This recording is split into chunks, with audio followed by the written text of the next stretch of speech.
After more than a year of complaints and protests that the federal government was keeping scientists from speaking out, today Canada's information officer confirmed her office will investigate the allegations. Julie Van Dusen has the story. Dr. Katie Gibbs is a young biologist. She says the idea of working in the government is no longer an option for her and many of her peers. I really wouldn't want to work in those conditions where, I would feel that my science was being stifled.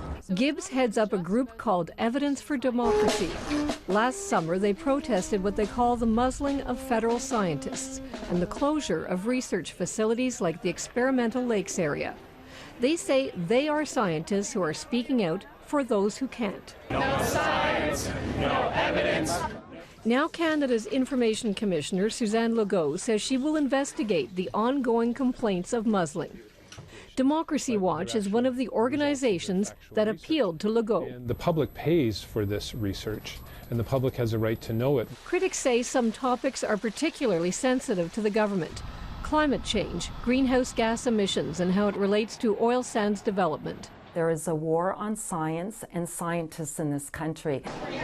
At an international polar conference last year in Montreal, government handlers shadowed Canadian scientists, monitoring their every word. The chill that we're experiencing here in Canada is now spilling out over our borders and affecting how scientists around the world look at Canada. Some Canadian scientists point out the Obama administration has directed science agencies to make their research available to the public. They have a policy that allows their scientists to speak freely with the media on scientific issues.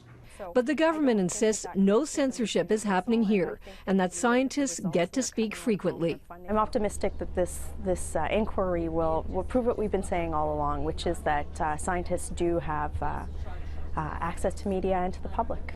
Michelle Rempel has dismissed the complaints, but the Information Commissioner has notified 6 government departments of her plan to investigate whether their scientists are really being censored.